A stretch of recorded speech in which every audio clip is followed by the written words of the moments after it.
Clinton. Hello, Krystal. Come in. Thank you. What's a memory from childhood Oh, that still my. inspire your art? Here's a picture of me as a baby. A memory of childhood about art?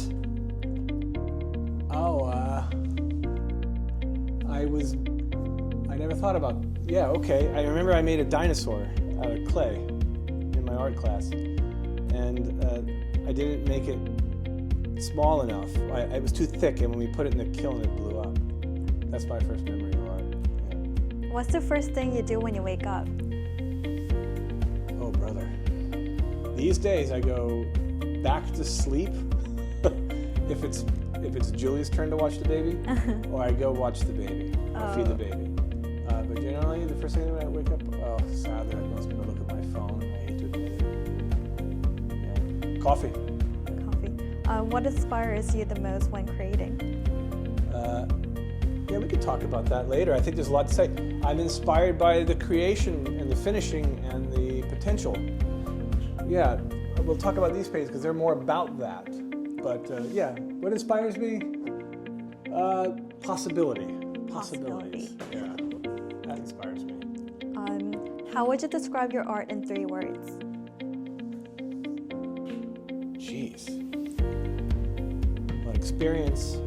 It's the experience of the pursuit of the sublime, and it's in the realization of potential. That's like 3 sentences. I hope that works. Yes, it does. Yeah. What's your studio must-have? Oh, music. Music for sure. Yeah, music. And a chair. A bed to sleep on. A bed to sleep on. Yeah, you have to nap. Oh, Yeah, okay. yeah. That's essential. That's essential. Yeah. You have to go unconscious at least once a day. Yeah. What's the best piece of advice you've ever received? Well, it's not over until it's really over. Yeah. And you'll know when something is finished. Right. Yeah. Also, you could there's so many things to say. You have to just keep going. Have faith in the process. That's probably the best thing. As an artist, Yes. have faith in a process. There's like, your way and my way, and then there's like the way, a way. A way. Find your a way, and then I think you'll discover the way. Oh, wow. Yeah. What's an exhibition or museum you never get tired of visiting? Oh, easily the Frick. Okay. The Frick. Well, it's been repaired now, but I would go to the Frick at any day. I'm waiting for that. Yeah. Is it open yet? No, I don't right? think so. No. If you could collaborate with any artist, dead or alive, who would it be? Collaborate? Oh, brother. That's a hard question. Collaborate makes it tricky. I don't know who I could collaborate with. Someone like Gerhard Richter is probably open enough that you could collaborate with somebody. But it would be hard to collaborate with someone like, say, Saul LeWitt, where the process is so, sort of plays out. You couldn't collaborate with Hieronymus Bosch. Oh, I don't know. Yeah, we'll just say Gerhard Richter. Okay. Coffee or tea? Coffee. What's a hobby or interest you have outside of art? Currently, bonsai trees. I like to, I used to do a lot of martial arts when I was younger, and kind of in my adult life, I did martial arts. But that was always something that activated my body. Can you show me your martial movements? No. Okay. What's your favorite snack while working? Beef jerky. Oh. Yeah, I need protein. If you could live anywhere in the world, where would it be? Japan. I'd go back to Japan. Tokyo? Perhaps. Or maybe Kamakura if I wanted to, kind of disappear for a little while. Yeah. Kyoto. Yeah. What advice would you give to young artists starting out? It's very difficult to do, but don't pursue success too early.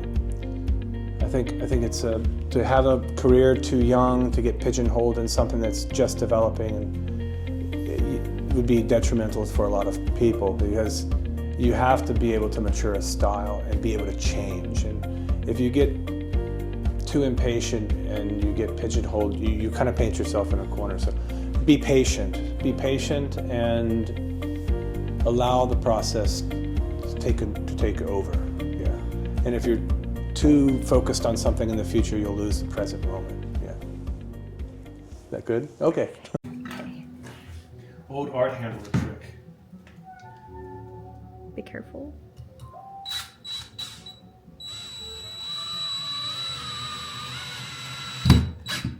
Wow. You just use it. Hopefully it'll work. Hopefully, I think it will. Yeah, it usually works. Hold on. Be careful. There Whoa. we go. Cheers. Cheers. Nice to Thank meet you. you. Thank you for having me. Follow me. Thank you. You know, running out of these are like, you know, crates with a couple paintings I'm saving. So this is just a sort of a storage unit that Julie and I share together. Oh, wow. And we store a lot of our stuff here. Then these are the biggest paintings I've Whoa, done. this is huge. Yeah, they're big. Is it done? Oh, yeah, both of them are done. Wow. This one of these, I think this one I'm moving now will be in a show for Stim's Gallery in Brussels. Can't even fit here. Oh, it did. Wow. There it goes, sorry. So what was your motivation to do this large scale painting? Oh, somebody, Arnie Glimscher, you know, suggested, hey, I think you should make a really big painting. And he's so knowledgeable about art, and he saw so much in the process that I took him up on it, and I took him up on the challenge. And I made these two canvases, but this one sat for a while empty, and I focused all my energy on this one, and he was right. I did produce a very different feeling. And in that painting of the scale, I felt that, yeah, my process kind of revealed itself differently, because I had to deal more with, I had to deal with composition in a different way. Yeah. When you're like working on smaller works, like a movement of your arm has a sort of box, you know, that it kind of moves. Yes. And I couldn't take movement as far up as I could Oh, yeah. with this, you know. So I had to kind of, you know, I had to kind of go up a ladder and down a ladder and rotate the canvas and. So it's in like a order to dynamic painting that you had to do like corner by corner. Yeah, and generally speaking, you kind of paint more at this band of your height. So there's sort of a clustering of that kind of Yeah. where your motion Oh, I see works. that. So you know to kind of get down yet, there's a lot of big motions and whatnot. I just continued and tried new techniques when I moved to this one, Oh, okay. where Like, you what can kind see of- well, you can see like more repetitive shapes, and then sort of blocking up of areas where there's repetitive shapes. Feels like vessels. Yeah. Yeah. I mean, like a plant under a microscope or Yeah, something, true. like cells. Application is relatively the same. I just sort of make a mark and respond to it. Make a random mark, make a bunch of random marks, and then respond to them. And essentially then the painting kind of gets up to a critical mass where large sections of clumps of random marks begin to communicate. And then I can make marks that sort of help those chunks or those islands of work connect and work in a more synergistic or dynamic way. I sort of have to step back and isolate different areas. Then you see, all right, maybe these are also another compositional thing, where at different stages of the development of the painting, the composition is sort of figured out or balanced out. And generally, I find those paintings a bit boring. So I then have to cut across it, and I do that enough until there's multiple compositions happening in the painting at once. So it's once the random marks are kind of thrown down and there's enough information, I can then reorder it into something at a different magnitude, or say like nesting dolls. There's different levels of composition or ideas hidden within it. Composition is as you can see, there's these very dark marks that I used a different type of medium on this that Julie and I found in Japan. This very high quality medium gives this a velvetier look and makes that black really push back. And this painting has more of a centralized, overarching compositional element. Now there are many in the background as well, like this one, but it's mostly more singular, where this one is, you know, of course there's many different compositions in this one. So I'm not always doing the same thing. It feels very tropical to me. Do you have like your go-to colors or your favorite color palette? That's a good question. At first I was mixing color, you know, just like I would when I was painting like before, or like you'd paint a landscape. But eventually you find out that I paint by putting my brush on a knife. So I just started using colors right out of the tube with some laws, some rules, you know, and in doing this and learning to turn my brush back and forth, I was creating colors that were much more sophisticated and interesting than if I was to try to mix them myself on a palette. Yeah. So just like it became a part where I'm actually mixing the colors on the canvas by turning the brush around and by moving the paint collection, or I load the brush. Basically, I paint the brush and then I brush the paint. Yes. And then it's an old idea, old technique. Kids do it, and you know, it then in my movement and passing it through other colors, it then distorts itself, and it just produces things to me that are just more spontaneous and sophisticated because they're just accidental. And if I don't like the color, I just stop using it or I pass it through another color. So I'm always able to save it. And in doing something like that, I could also save time where I don't have to sit here and mix every one of these colors up. Yes. That would take forever. The painting would take a year, you know. So in doing it like this, I've discovered a sort of efficiency that both produces results visually and also aids in the creation, a faster creation, a more immediate creation, which is something that I always need in my art. I need a sense of immediacy, or else I just go, you know, I just get bored with the painting. Let's look at this painting back here that's sort of in process. Yeah, by the way, I love this painting. Oh, it's not done. Oh, okay. This one, it's about the same level of fix in this, but once I did one at that level, these are what I call the feedback cascade paintings. How these paintings are made, it's kind of interesting because it's a game I play with myself where I make a mark and then I try to reproduce it just sort of randomly on any side of it or around it. So I do that, I try to get it as close as I can to the first mark. And then I do it again, but just touching a certain area of the first mark. So I build off the first mark. I continually do that. And say, for instance, I don't like this, the way that this one is like separating right here. So maybe my next mark will kind of fix this problem. Yes. So I'm always working to this idea of perfection. And when there's a problem like that, or I think it doesn't look right, then I'll make a mark. And I just kind of have a lexicon of marks. And I don't like that way that ends. So maybe I'll connect this to this. So I just do that in every single place that exists. And then I keep repeating. So it's pretty controlled. This is way more controlled than my regular paintings. You know, or I would call it the full spectrum paintings. Cheers. Cheers. Well, you asked me a question a minute ago. What was it? I forget. Something about inspiration. Inspiration. Yeah. Yeah. And I think that that is hard. That should be easy to answer, but I sort of have to make my own inspiration, and that comes out of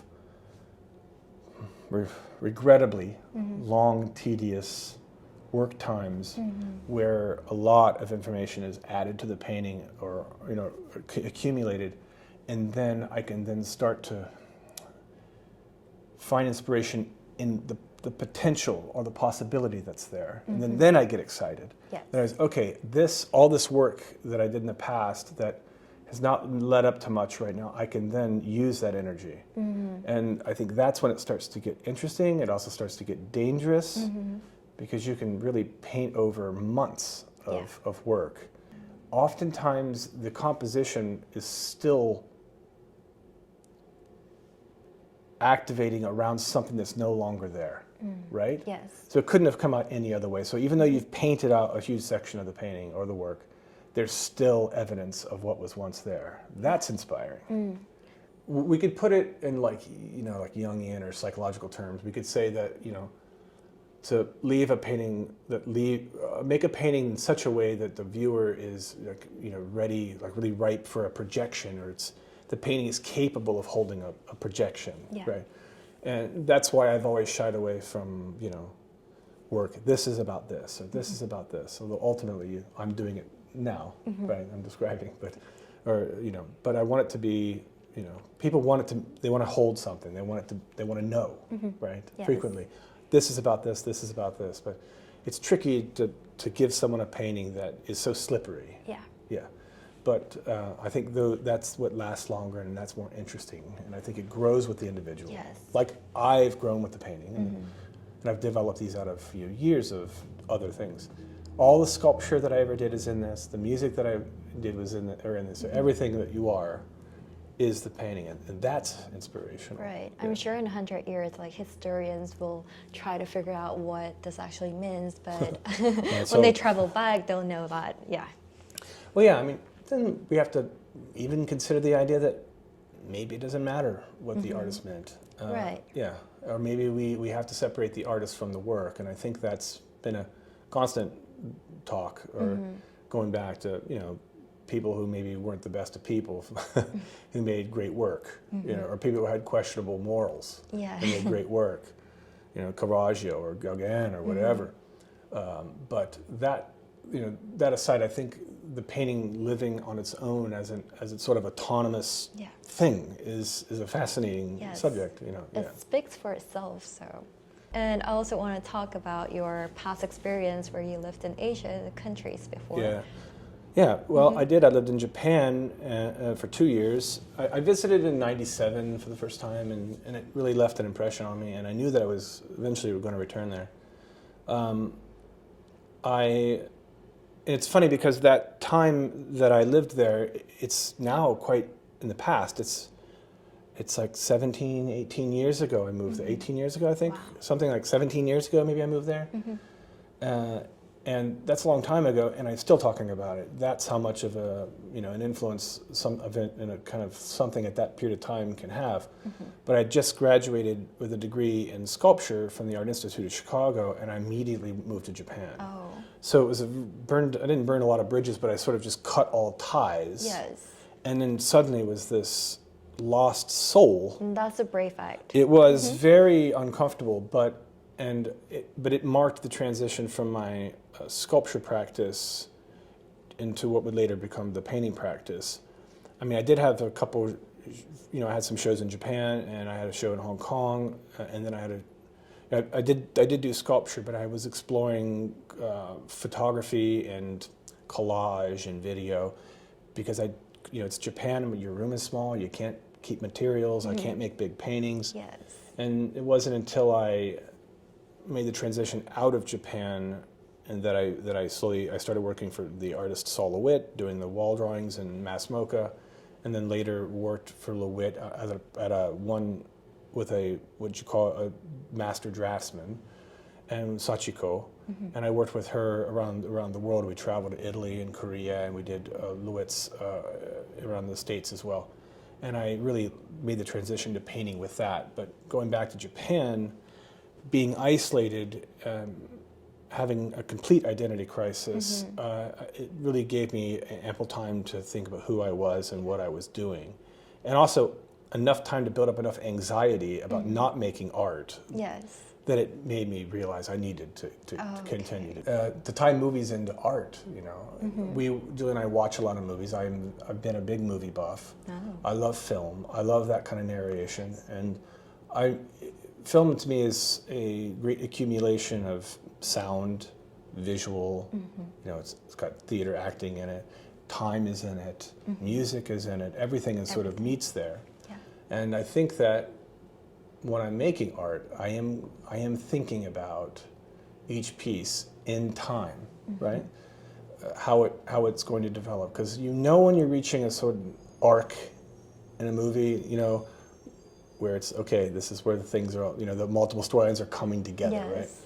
And oftentimes you get to that point in the painting where okay, I've put enough marks down. There's a composition emerging out of this. I have to make the decision because there's multiple ways that this painting can go now. Yeah. And sometimes it's very hard point, but it's actually the best place to be, because there's energy there, there's potential there. And then you just, okay, I'm going to make that big mark right there, and let's hope that I can pull it all together. And you do, but it still isn't finished. So you're like, okay, I thought that was going to do the trick. So there's a little bit more to be played out. Sometimes you get that surprise ending. and that's when suddenly the film ends, or Yes. or like suddenly you think that you might have a week left on the painting, and then one day you finish it. And like, oh my God, this is all I needed. Yeah. You know? Yeah. So that's my favorite. Oh, You know, I kind of see. time. That's my favorite. You know, my favorite moment of painting. That's what back to the inspiration. That's what inspires me to do it again and again. To discover the painting, to discover the end. Yes. So it's open-ended film. Yeah, it's sort of filmy. Yes. I've never ever considered film when thinking about the paintings, but they are time-based. Yes. Yeah. Definitely. And they have an end. They have an end. Yeah. Did you always know that you're going to be an artist, or? Well, when I was a kid, I thought I was going to be a scientist. Oh, okay. Yeah. I had a microscope and a telescope, and so yeah, I was very interested in that. But I just had no education in a small town.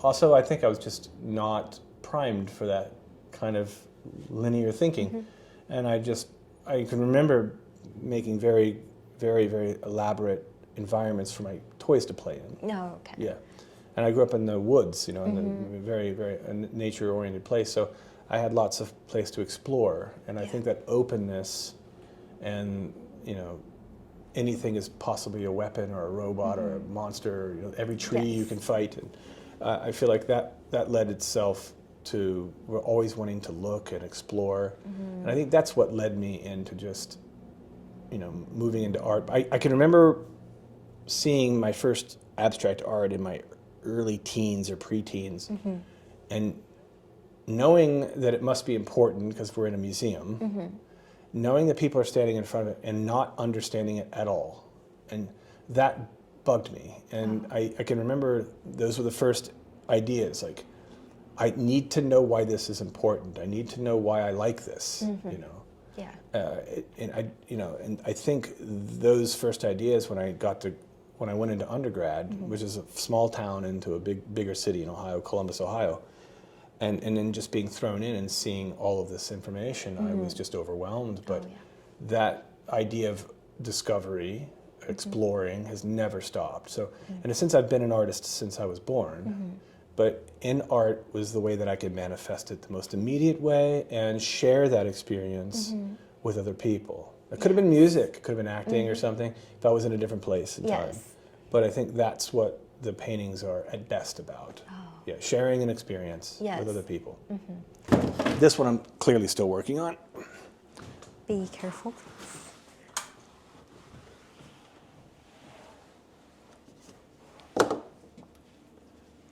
Yeah, this one. Oh, wow. Yeah, is another one. No, it's not upside down. I love Yeah, this. so painting like that would be one that this background was when I was painting the background here, and you can see the same marks here in the background of the very, very background. So I was kind of exploring this first, how to get those marks out, because there was a painting behind this thing that I just didn't like. It was boring. Wow. So I washed over it with black, and then I just kept, you know, rubbing, and then eventually you sort of add a mark and you're like one mark away, and you know that you can finish it in one mark, and then you do, and it just works. And those are some of the best paintings that come out of the side. You couldn't, I tried to blow it up, but I've never been able to do that. It's a very comfortable painting.